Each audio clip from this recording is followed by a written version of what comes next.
qiraah lain sunta. Sudah, itu sudah kita bahas kemarin ya, yang ngaji offline insya Allah bersama kami nggih. Nggih, berikutnya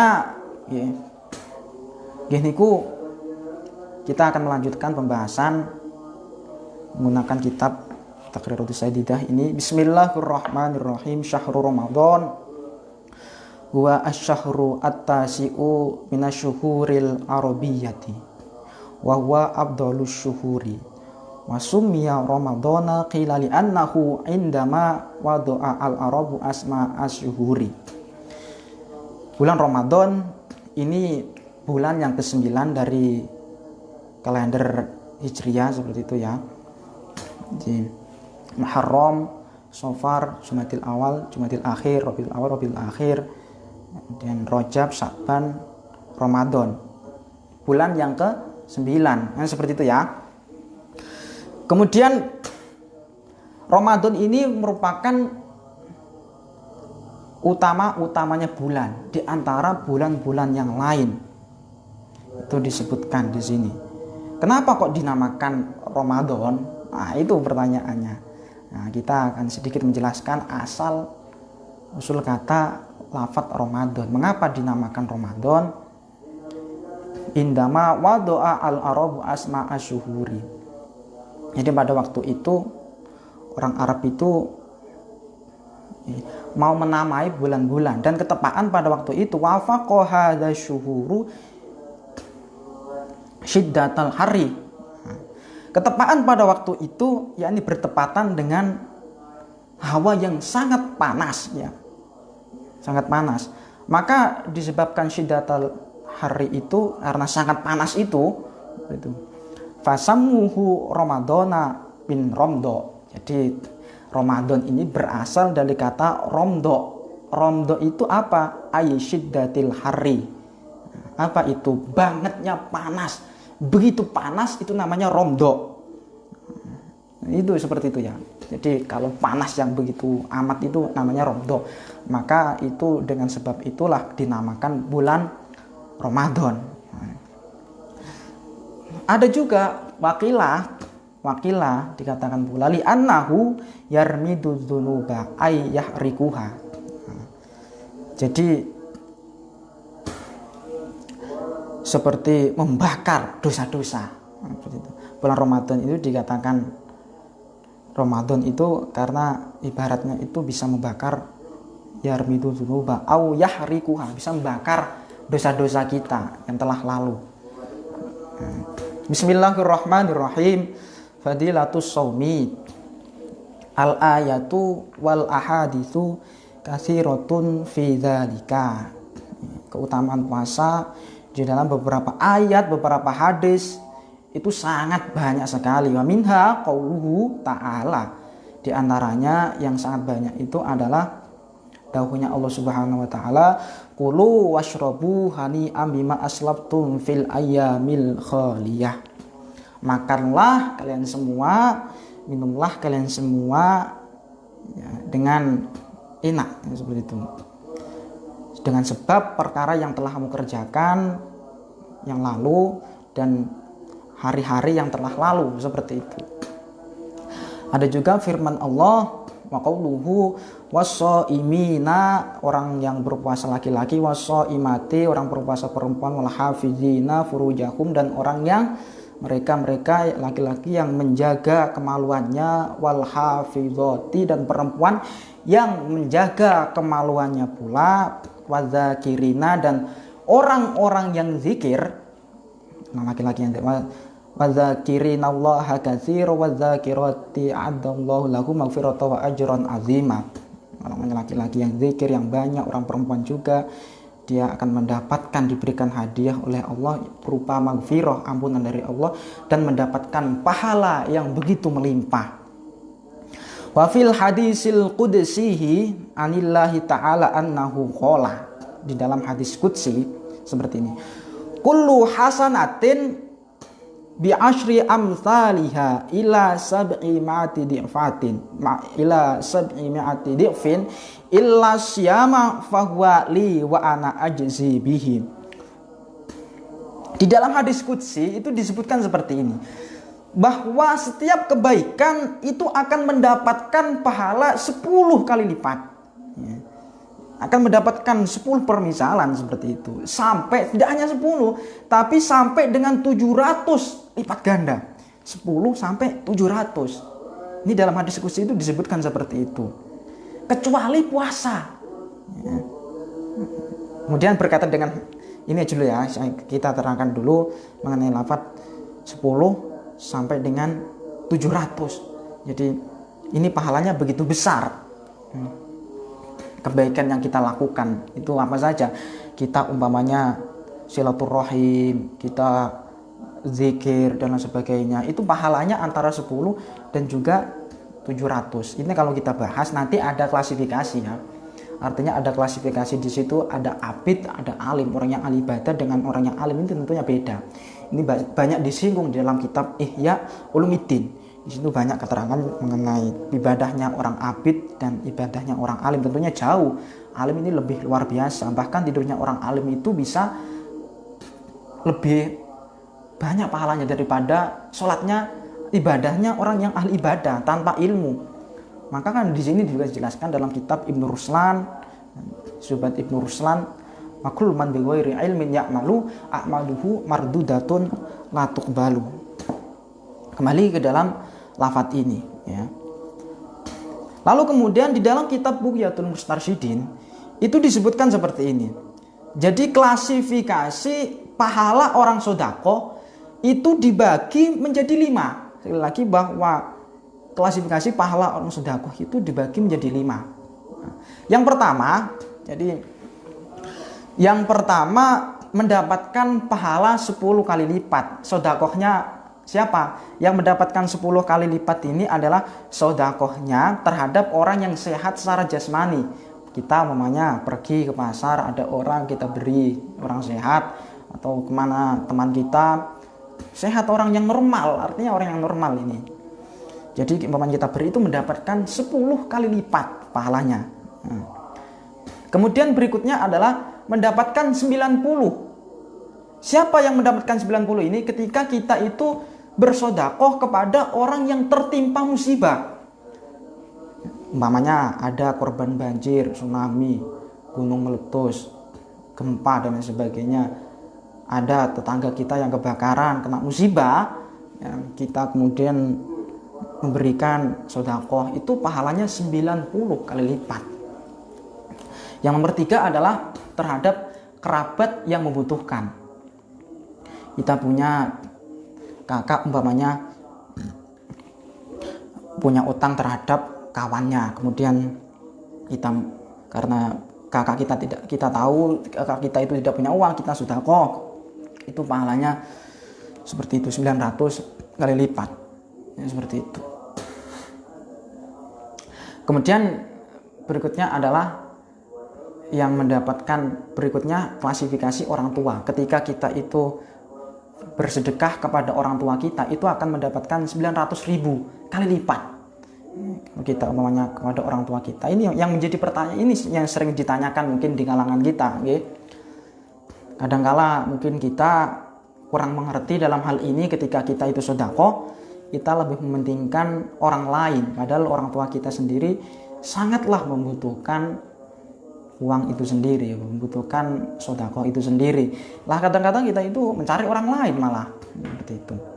Jadi ternyata besar sekali 900.000 itu kali lipatnya dalam kitab Bughya itu kepada orang tua kita. Terakhir adalah akan mendapatkan 100.000 apa 90.000 ya, ini 90.000 tadi itu. Ini sekarang mendapatkan 100.000. Jadi yang 100.000 ini kita sedekah kepada orang yang ahli fuqaha, orang ahli fikih, orang yang ahli agama. Tentunya sudah mendapatkan orang ahli agama ini sudah intinya sudah betul-betul ahli lah. Bukan hanya dia itu hanya sekedar ahli biasa, tapi betul-betul memang totalitas dalam membimbing umat seperti itu. Itu mendapatkan pahala 100.000. Itu klasifikasi pahala sedekah. Tetapi di sini disebutkan bahwa hal itu tidak berlaku untuk puasa ini. Karena kenapa? Fahuwa li wa ana ajzi bihi. puasa ini untukku dan saya sendiri yang akan membalas. Kata Allah seperti itu. Saya sendiri yang akan balas orang berpuasa. Maka kita tidak bisa menentukan orang itu puasa atau tidak kalau kita hanya melihat secara dohir. Mentang-mentang lambene agak keputih-putihan, orang seperti pucat itu, oh berarti puasa. Oh enggak, tidak harus seperti itu. Bisa saja dia itu habis bedak yang dikasih putih-putih, bisa saja seperti itu. Ataupun namanya, oh arek iku kok air lemas berjalannya sampai kering seperti itu. Wah, itu seperti itu ya tidak harus berpuasa juga. Bisa saja orang seperti itu mungkin kena penyakit, nah, seperti itu.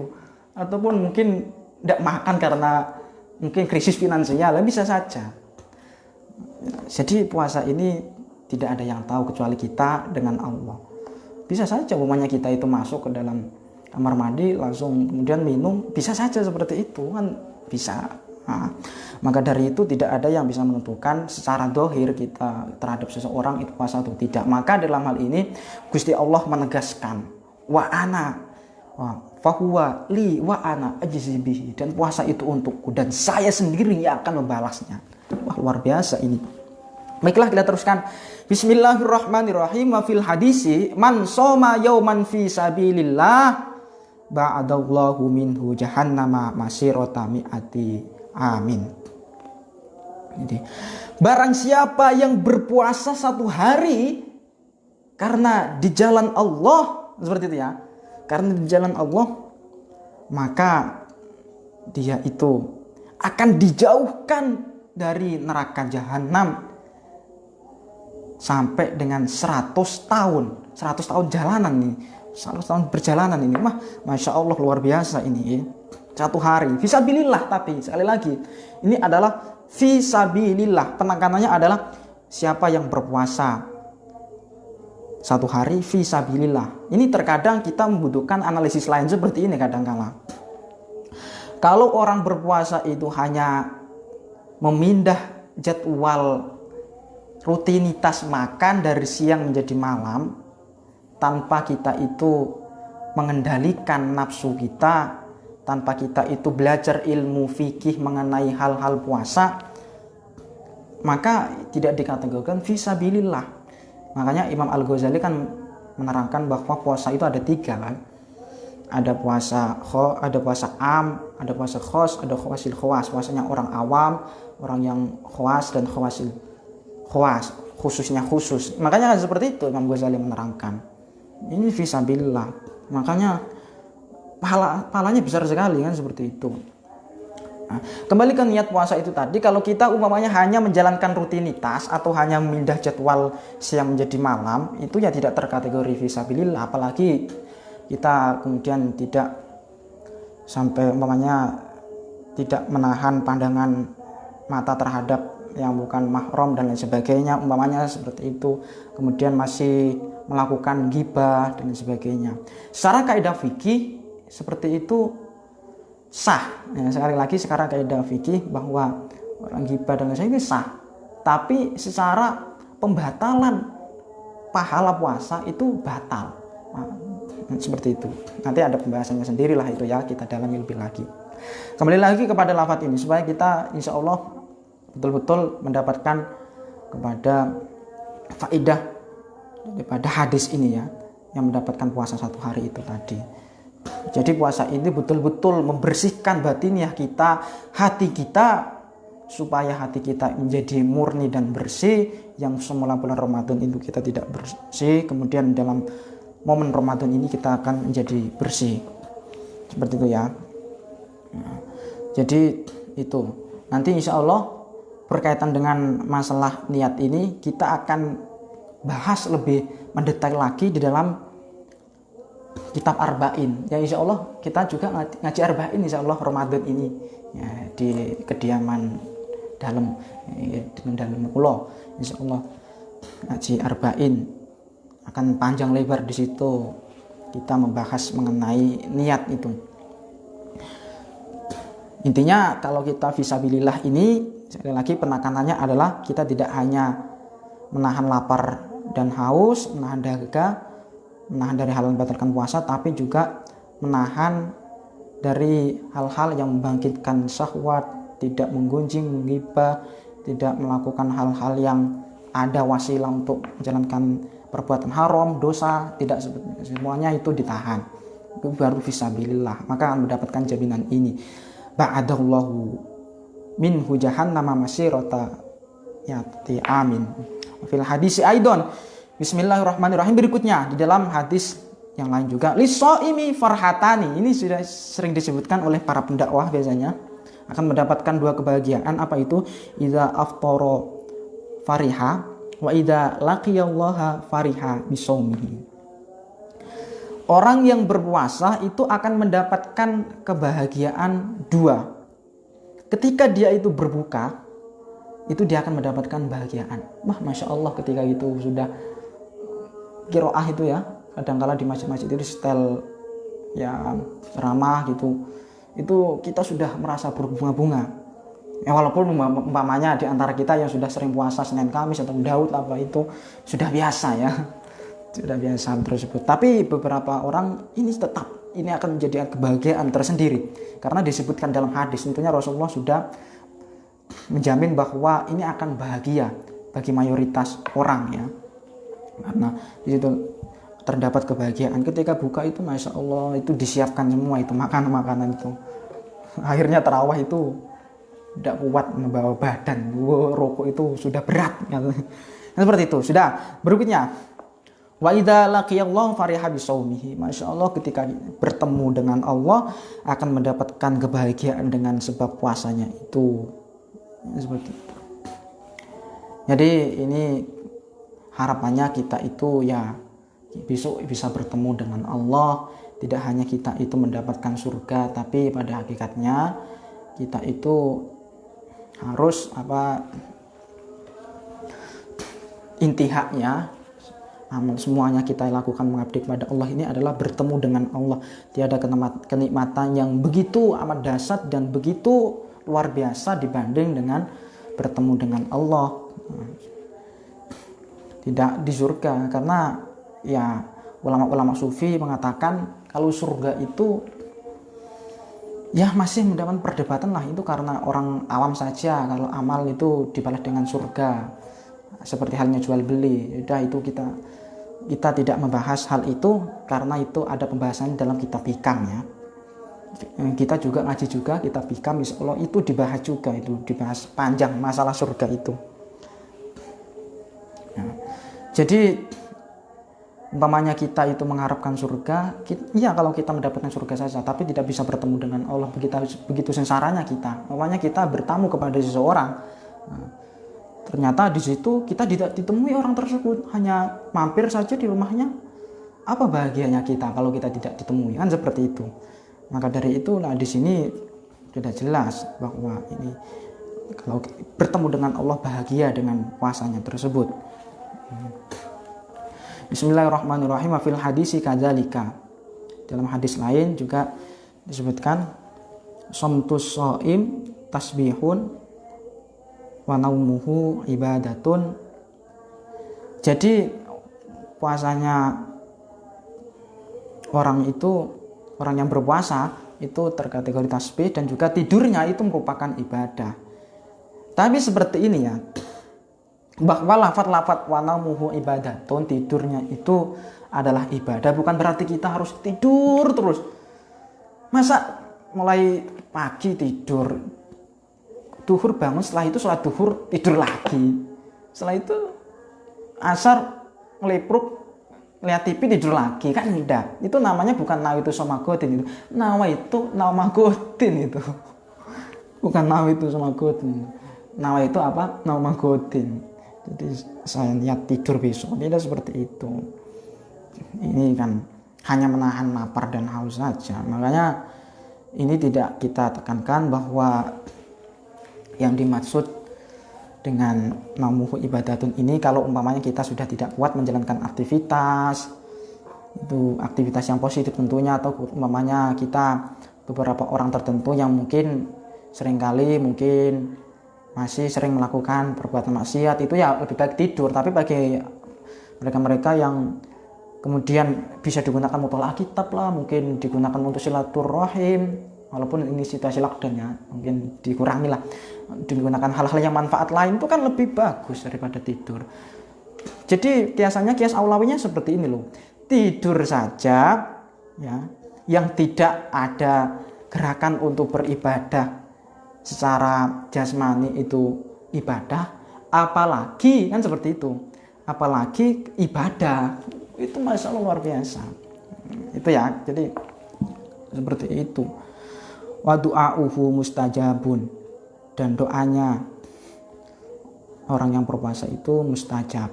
Wa amaluhu mudha'afun.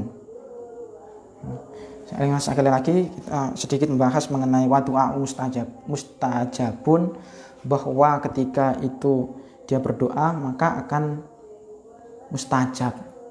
Lalu kan timbul pertanyaan, biasanya orang itu dijadikan senjata ini. Wah, saya ini kebetulan ini puasa ini, saya mau doa dulu saya mau minta mobil ya Allah, minta rumah mewah ya Allah, minta macam-macam. Kemudian tidak dikabulkan, akhirnya dia menuntut kepada Allah. Ini salah besar ya. Walaupun di sini teksnya itu untuk doanya akan diistijabah. Maka dalam hal ini ulama sufi sudah membahas bahwa doa itu adalah perintah. Sekali lagi saya ulang, bahwa doa itu adalah perintah, bukan alat penagih qabul. Seperti itu ya. Ud'uni astajib lakum. Berdoalah kepadaku, maka saya akan mengabul. Kan seperti itu ya. Itu kiasannya seperti ini. Yang namanya perintah itu tentunya, apalagi seorang hamba kepada Gusti Allah, seorang anak kepada orang tua saja seperti ini. Nak, tolong saya belikan rokok ini ke warung. Tentunya anak itu ketika dia itu umpamanya disuruh sama ayahnya itu seperti itu anak itu tidak ada bayangan dia mau minta kepada ayahnya itu, waduh seperti itu, ini kesempatan saya ini mau minta. Tidak ada bayangan, karena di situ murni perintah ya. Jadi perintah bukan alat penagih qabul. Kenapa? Karena tentunya Allah itu sudah mengetahui mana yang terbaik buat kita. Nah, maka ibadah itu ya, doa itu ya berdoa saja.